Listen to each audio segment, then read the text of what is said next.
In just a few minutes, small business owners can now sign up for Blackfoot Communication Services. Whether it's dependable voice options or internet services, sign up simply by visiting blackfootsmallbusiness.com. Click on the services you wish, select an installation time and date, and you're done. Small business services at the touch of your fingers. Connect to more with Blackfoot Communications and blackfootsmallbusiness.com.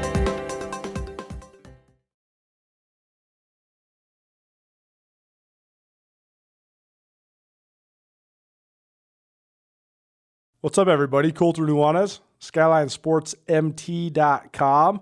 Thanks for hanging out. Thanks for following along to our YouTube channel here at Skyline Sports. A lot of new video additions for you.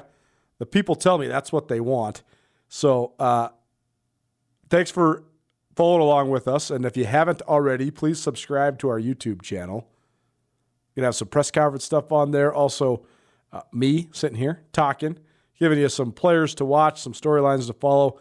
This is our players to watch for the Idaho Vandals as they make their way to Missoula, Montana to take on the University of Montana. The Grizzlies, number 3 in the country, 2-0 in Big Sky Conference play, 5-0 overall.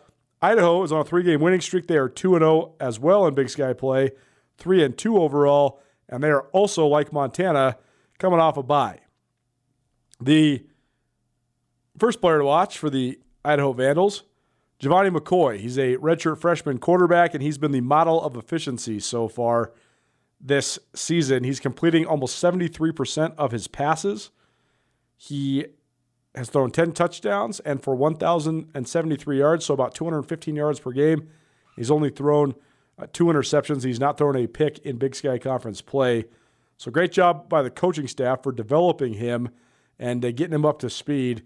He's a young man out of Lawndale High School in the Los Angeles Compton area. Chris Murray of Montana State was famously from there, the Big Sky Conference Freshman of the Year back in 2016 before having a falling out there at Montana State.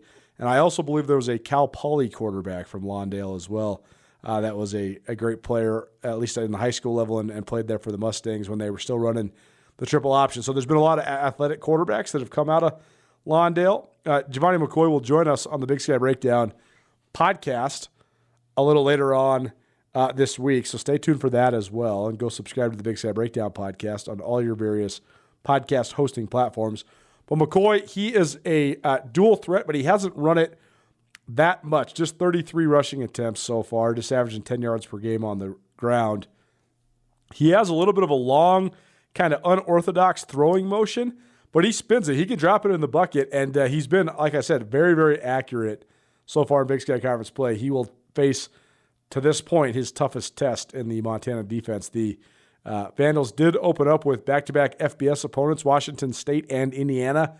I talked to Jason Eck, the first-year head coach there at Idaho, and he said he thinks Montana, particularly on defense, is the best team Idaho's played so far this year, period, including those FBS opponents. So high praise for the former South Dakota State offensive coordinator and now first-year head coach for the Idaho Vandals. Player to watch, number 2, Anthony Woods. He's the Vandals' leading rusher. He is averaging 5.7 yards per carry and almost 71 yards per game.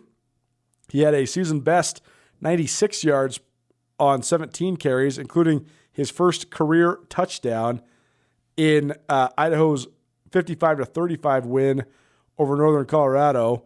He's a freshman out of Palmdale, California, and looks like a really, really good one, a really good recruit for Jason Eck, and one of the leading rushers in the league as just a true freshman. Idaho has a lot of talent at receiver. Not sure who's going to be available because Therese Traynor is supposed to be the headliner. He missed a couple games, but then came back last week, or 2 weeks ago, I guess. Northern Colorado, but he only had 2 catches in that game. So he sits right now with just 5 catches for 51 yards. He was an all-league guy a year ago as a freshman. Jordan Dwyer has been another breakout freshman for Idaho, but he got hurt in the Drake game, and he hasn't played since. But again, Idaho's coming off a bye, so these guys might be back in the fold. But with those guys out, it's been Hayden Hatton and Jermaine Jackson that have really put the receiving load on their shoulders. Jackson has 21 catches for 450 yards, 90 yards per game, averaging 21.4 yards per catch. And Hatton, He's got 23 catches, which is a team high, 261 yards, 11 yards per catch, and he also has 2 touchdowns like Jackson. Hatton's best game came last week against Northern Colorado. 2 weeks ago, excuse me. I keep mistaking that they were off last week as well. Hatton's best game, though, came against Northern Colorado, 8 catches for 131 yards and 2 scores. So that was a good rise-up performance. Hatton was one of the best freshmen in the league last year, and he's made strides here as a sophomore. Jermaine Jackson also had over 100 yards last week, 6 catches for 101 yards and a touchdown. That's his 4th big game so far this year. He also had 6 catches for 113 against Washington State, 3 for 92 and a touchdown against Drake, and 5 for 96 against Northern Arizona. So Jermaine Jackson, just a 5'7", 165-pounder, but a junior college transfer out of the College of San Mateo. So they did a great job of upgrading their skill guys. Idaho on the offensive line, led by Logan Floyd. He was the representative at the Big Sky Conference kickoff and a team leader.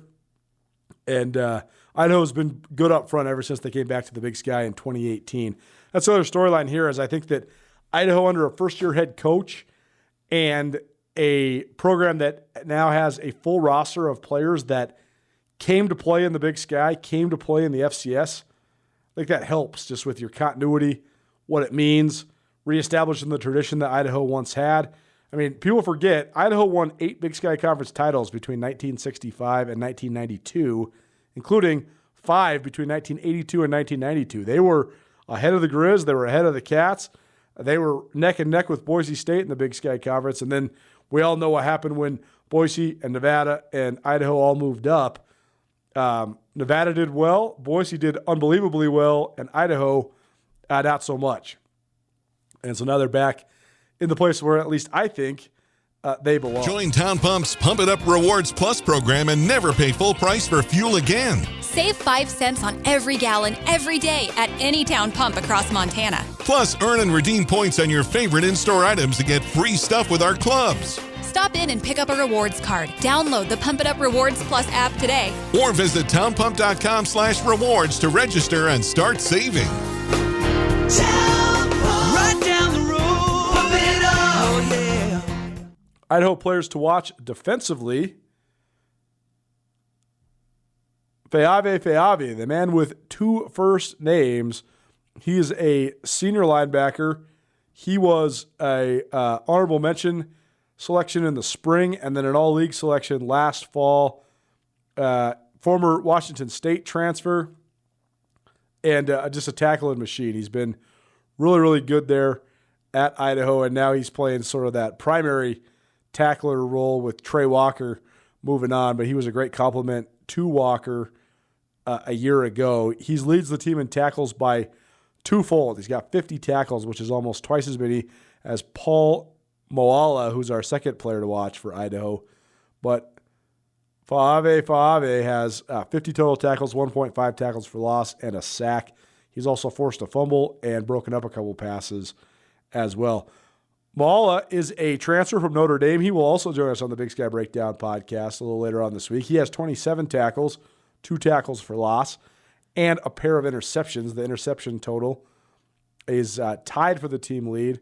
They have multiple players with 2 interceptions, so they've done a good job of taking the ball away so far this year. Tommy McCormick also has a pair of picks, and Mervyn Kenyon also has a pair of picks as well. So the thing about Idaho, since they came back in the league, they've been a very physical team. They're not scared to hit you in the mouth. I just think that they've had a little bit of an issue in finishing games, in running any sort of semblance of a modern offense, and in kind of knowing how to win and having that continuity to re-embrace the tradition their program once had. But it seems like, at least at the midpoint here of the season, that Jason Eck's done a better job of that. And so we'll see if it continues, but it should be a fun one in Missoula on Saturday. If you're around the Garden City, swing by before the game. It's a 1 p.m. kickoff. We'll be hosting our ESPN College Game Day show down there at the Chamber of Commerce parking lot adjacent to the walking bridge. So come swing by. We'll be kicking it down there all morning into the afternoon. We'll be broadcasting on ESPN Missoula 102.9 FM in western Montana from 11 until 12:30, leading up to that 1 p.m. kick. The 88th battle for the Little Brown Stein, a rivalry that is 120 years old. Should be fun having the Vandals back in Missoula. That's our Idaho players to watch. Thanks for following along. SkylineSportsMT.com. Make sure you go subscribe to the Skyline Sports YouTube channel. We'll see you soon. Thanks so much for watching in.